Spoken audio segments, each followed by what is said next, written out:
खुदावंद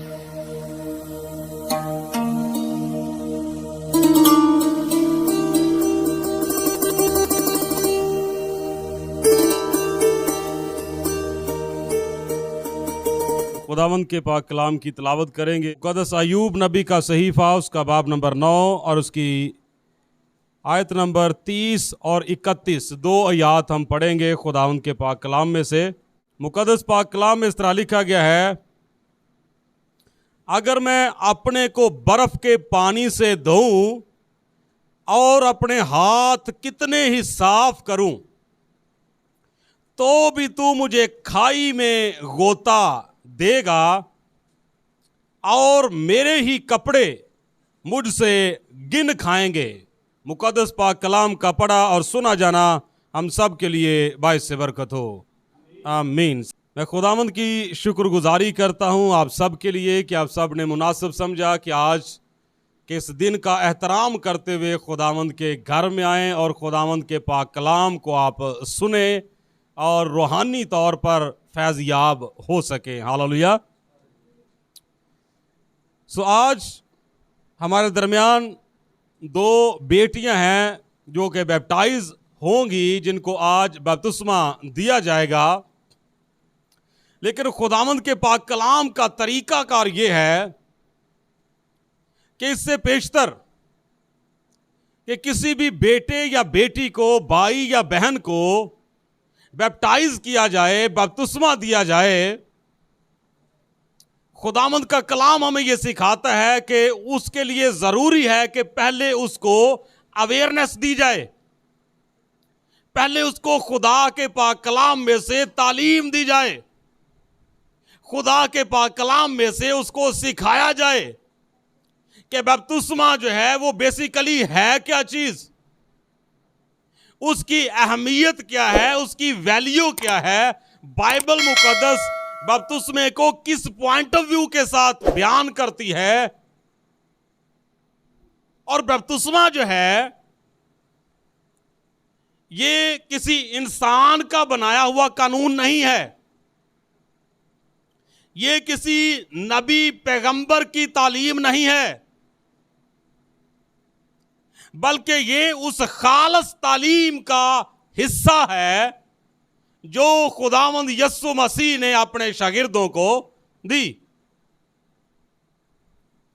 और जब खुदावंद यीशु मसीह ने अपने शागिर्दों को भेजा तो फरमाया कि जाओ और जाकर सारी खलक के सामने अंजील की मनादी करो, और जो कोई ईमान लाए और बपतिस्मा ले वो नजात पाएगा, और जो ईमान ना लाए और बपतिस्मा ना ले वो मुजरम भी ठहराया जाएगा।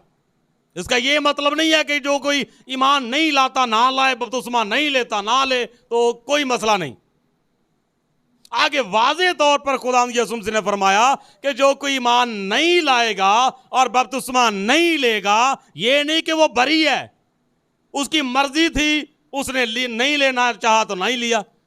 भाई ये कोई वंडी दी शरीनी थोड़ी है, या कोई दुकान से कोई सौदा खरीदने या फेरी वाले से कोई चीज लेने के मुतरादफ थोड़ी है कि भाई हमारा दिल किया था हमने ली है, हमारा दिल नहीं किया हमने नहीं ली। नहीं, बाइबल मुकद्दस के मुताबिक जिन चीजों को हुक्म के तौर पर बयान किया गया है उनको मानना ही हमारे लिए भलाई पैदा करता है। हालेलुया। और बाइबल मुकद्दस वाज़े तौर पर जहां बताती है कि जो कोई भलाई करना जानता है और नहीं करता तो उसके लिए यही सबसे बड़ा गुनाह है। जिसको पता है कि बाइबल मुकद्दस बयान करती है कि तौबा करो और वो नहीं करता, तो उसके लिए जरूरी नहीं कि वो कोई शराब बेचे या पिए या कोई चरस बेचे या पिए या कोई चोरी करे या कोई डाका डाले तो फिर ही गुनाह है। नहीं, अगर उसकी समझ में ये बात है कि बाइबल मुकद्दस बयान करती है कि तौबा करो और वो नहीं करता, तो उसके लिए यही बड़ा गुनाह है। और अगर किसी को ये बात पता है कि बाइबल मुकद्दस का असूल है या रूहानी जिंदगी की बुनियाद जो है वो बपतिस्मा है, और वो नहीं लेता तो उसके लिए यही सबसे बड़ा गुनाह है। उसके लिए जरूरी नहीं है कि वो रिश्तेदारों में कोई इख्तलाफ पैदा करे या माशरे में वो कोई ऐसा घनौना फेल करेगा तो तभी वो मुजरम ठहराया जाएगा। नहीं, अगर वो जानता है कि बपतिस्मा जो है ये रूहानी जिंदगी की बुनियाद है और वो नहीं लेता, तो बाइबल मुकद्दस बयान कर रही है कि वो मुजरम है, उसके लिए यही गुनाह है। तो इसलिए आज खुदावंद के पाक कलाम में से चंद बातें बपतिस्मा के हवाले से मैं आप सब तक पहुंचाने वाला हूं, और ये सेम इसी तरह से है कि जिस तरह से ये बात जरा गौर से सुनिएगा, आज का जो पैगाम है ये सेम उसी तरह से है जिस तरह निकाह के टाइम पर पादरी साहब जो कलाम सुनाते हैं, सुन तो सारे ही रहे होते हैं, लेकिन खसूसन होता किन के लिए? वो होता उस नए जोड़े के लिए। तो सेम इसी तरह से जब बपतिस्मा के मुतल्लक बात की जाती है तो सुन तो सारे ही रहे होते हैं। हाँ, अगर किसी के अंदर ईमान पैदा हो जाए और वो भी अपने आप को तैयार करे तो ये तो बड़ी बात है। सुन तो सारे ही रहे होते हैं, लेकिन जो कलाम सुनाया जाता है होता खसूसन उन बच्चों के लिए है या उन भाई और बहनों के लिए है जो कि बपतिस्मा के लिए ऑलरेडी अपने आप को तैयार कर चुके होते हैं। लेकिन इसके बावजूद मजीद उनके ईमान की पुख्तगी के लिए एक मर्तबा फिर उनको खुदा का पाक कलाम जो है वो सुनाया जाता है। यानी कि समझ लीजिए कि जिस तरह एक फाइनल कोर्ट होता है ना, जिस तरह ये देख रहे हैं ना, ये पहले इसकी रगड़ाई की गई, इसको अच्छे तरीके से मुलायम किया गया, फिर उसके बाद पहला कोर्ट, फिर दूसरा कोर्ट, उसके बाद फाइनल कोर्ट। तो सेम इसी तरह से बपतिस्मा लेने के लिए जिन बच्चों को तैयार किया जाता है उनको पहले से जो है उनकी रगड़ाई की जाती है, खुदा के कलाम के जरिया से उनको सिखाया जाता है।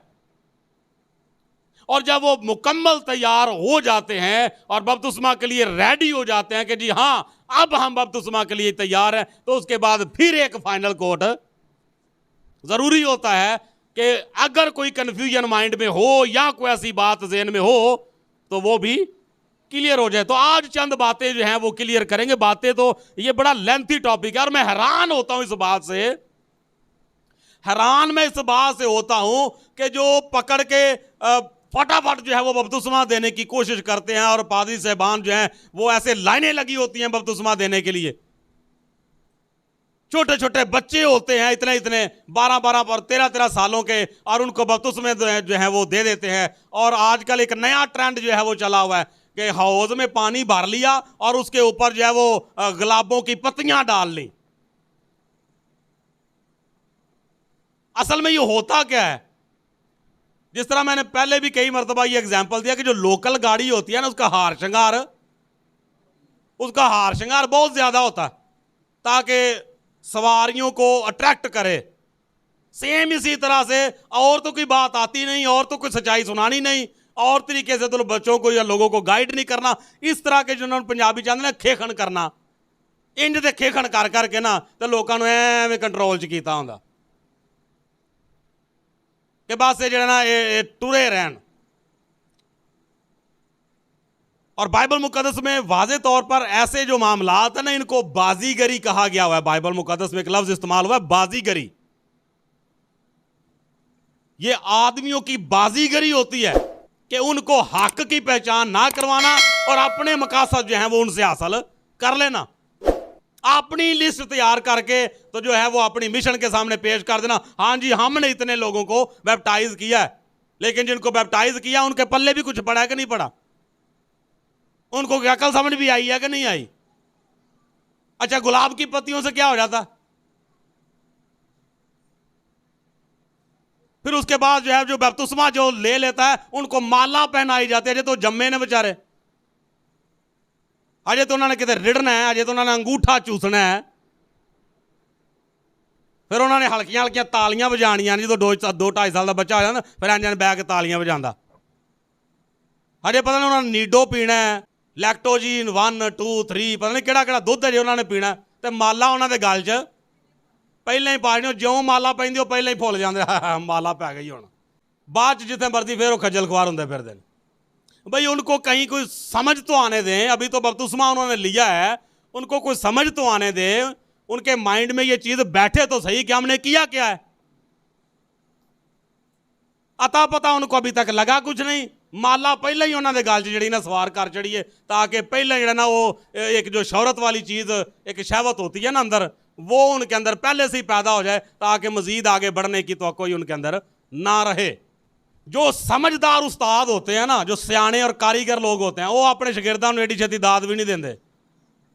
तो जिहड़ी सियानी माँ होंदी है ना, वो बच्ची नूं फटाफट ही रोटियां पकाउण ते शाबाश नहीं दे देंदी कि कच्चियां भुनियां ते उन्हां कहना हा मेरी धी बड़ियां सोहणियां रोटियां पकांदी। हाँ, कच्चियां भुनियां जिहड़ियां ने माँ प्यो ते खा लैंदे ने, लेकिन अगले घर जाके नहीं खादियां जांदियां। वो सीधी गल करदे ने, तेरी माँ ने तैनूं दसिया कुछ नहीं। तो इस वास्ते माँ नूं चाहिए कि पहला चंगे तरीके नाल उहनूं चंड लवे, उस तो बाद खुदा दी मर्जी नाल अगे अगले घर जाना, ताकि किसी किस्म की कोई प्रॉब्लम पैदा ना हो। सेम सिचुएशन जो है ये बपतिस्मा के साथ है, यही मामला जो है ये खुदा के कलाम की तालीम के साथ है।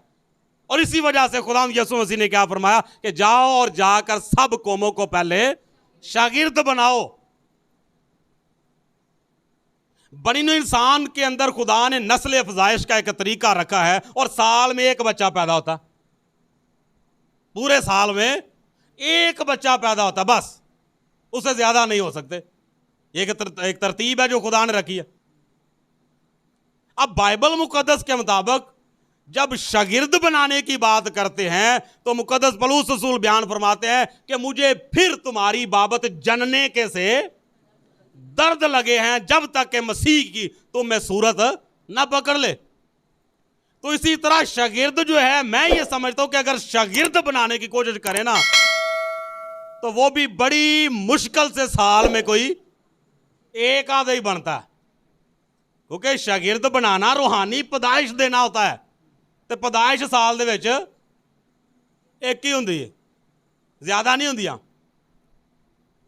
तो सेम इसी तरह से शागिर्द बनाने के लिए तालीम देना पड़ती है, टाइम इन्वेस्ट करना पड़ता है, और जो शागिर्द बनता है उसके लिए भी ज़रूरी है कि वो अपना टाइम इन्वेस्ट करे, वो सीखे और वफादारी के साथ खुदा के खादमों के साथ चले। उसके बाद वो बपतिस्मा लेने का हकदार है, उसके बाद जो है वो उसकी रूहानी पैदाइश हो सकती है। बात समझ में आ गई? अच्छा, आज दो बातें हैं जिन पर हम थोड़ी देर के लिए गौर करेंगे। कुछ लोग ये कहते हैं, दो बातें मैं पहले बता दूं कि वो कौन सी हैं। दो बातें जिन पर आज हम लोग गौर करेंगे। पहली बात ये है, कुछ लोगों का ख्याल है, बड़े बड़े खादमों का भी ये ख्याल है, वो कहते हैं कि बपतिस्मा जो है ये तो गैर कौमों के लिए था, हमारे लिए बपतिस्मा नहीं है, मसीहियों के लिए तो बपतिस्मा है ही नहीं। पहली बात तो ये है, इस पर हम गौर करेंगे। और दूसरी बात बहुत सारे लोगों के मुंह से आपने भी सुनी होगी, लो जी ऐ ते गोता मिशन है, ऐ ते गोता मिशन है। कितने लोगों ने ये सुनी है बात? सुनी है कभी? ये लो जी ऐ ते गोता मिशन है। और कुछ लोग ऐसे हैं कि जो इस बात पे रट्टा डाल के बैठ जाते हैं, लो जी गोता लफ्ज़ सानू बाइबल चो कढ़ के वाओ, कि लिखिया गोता तो गोता लेना चाहिए। तो ये दो बातें हैं जिन पर आज हम लोग थोड़ी देर के लिए गौरव खोज करेंगे। जी, वापस आते हैं अपनी मरकजी आयत मुबारका पर। मुकद्दस अय्यूब नबी का सीफा, उसका 9वां चैप्टर, आयत नंबर 30 और 31 कलाम हाकिम में लिखा हुआ है। मुकद्दस अय्यूब नबी फरमाते हैं, 9वें चैप्टर की पहली आयत को पढ़े तो क्या लिखा हुआ है? फिर अय्यूब ने जवाब दिया। इसका मतलब है कि जो मरकजी आयत है हमारी, ये किसकी बात है? मुकद्दस अय्यूब की बात है। मैं कई मरतबा आपसे ये कहता हूं कि जब भी मुकद्दस अय्यूब नबी का सहीफा पढ़ें तो पहले आप जो है वो इस बात पर गौर कर लिया करें कि जो बात हमारे दिल को छू रही है या जो बात हम पढ़ रहे हैं, ये मुकद्दस अय्यूब ने की है या मुकद्दस अय्यूब नबी के दोस्तों ने की है। उसके मुताबिक फिर उसकी तफसीर जो है वो की जा सकती है। क्लियर हुआ? अच्छा, तो ये बात किसने की है जी? मुकद्दस अय्यूब नबी ने। मुकद्दस अय्यूब नबी चैप्टर नंबर 9 आयत नंबर 30 में फरमाते हैं, अगर मैं अपने को बर्फ के पानी से धोऊं और अपने हाथ कितने ही साफ करूं तो भी तू मुझे खाई में गोता देगा। इसका क्या मतलब है जी? क्या मतलब निकलता है इसका? कि अगर मैं अपने आप को बर्फ के पानी से धो लूं, अपने आप को जितना मर्जी साफ करूं, पाक करूं, तो भी मेरी नापाकी मुझसे दूर नहीं हो सकती, तो भी तू मुझे खाई में गोता देगा। इसका मतलब है कि नंबर एक, पहली चीज तो यह भी क्लियर होगी कि गोता लफ्ज बाइबल में है। अब अगर कोई कहे कि लो जी गोता सानू काट के वो कितने लिखा है, तो चुप करके कितने आ जाना है? मुकद्दस अय्यूब नबी का सहीफा चैप्टर नंबर 9 वर्स 30 और 31, 31 आयत में ये लफ्ज जो है ये मौजूद है कि तो भी तू मुझे खाई में गोता देगा। इसका मतलब ये हुआ कि इंसान की अपनी जदोजहद जो है, इंसान की अपनी स्ट्रगल जो है, इंसान की अपनी कोशिश जो है, अपनी उसकी तगोदो जो है, वो उसको खुदा के नजदीक मकबूलियत के लिए तैयार नहीं कर सकती। या अपनी जदोजहद से या अपनी कोशिश से इंसान खुद को इस काबिल नहीं बना सकता कि वो खुदा की नजर में मकबूल हो जाए। इसलिए बाइबल मुकद्दस के मुताबिक ये जो बपतिस्मा है, यही एक वाहद ऐसा असूल है या ऐसा हुक्म है कि जब कोई इस हुक्म पे अमल करता है तो वो खुदा के नजदीक मकबूल ठहर सकता है। बस जितनों ने उसे कबूल किया, उसने उन्हें खुदा के फरजंद बनने का हक बख्शा। तो ये जो ऊपर बात लिखी गई है ना कि अगर मैं अपने को बर्फ के पानी से धोऊं और अपने हाथ कितने ही साफ करूं, ये दोनों बातें क्या ज़ाहिर कर रही हैं? ये इंसान की अपनी कोशिश को ज़ाहिर कर रही हैं, इंसान की अपनी स्ट्रगल को शो कर रही हैं, इंसान की अपनी जो जदोजहद है कि हाँ मैं किसी तरीका से नेक पाक हो जाऊं। लेकिन खुदावंद के बंदा मुकद्दस अय्यूब नबी ने फरमाया है कि ऐसा पॉसिबल नहीं है, तो भी तू मुझे खाई में गोता देगा। अच्छा, निकोदेमुस जो है वो फरीसी है। निकोदेमुस क्या है?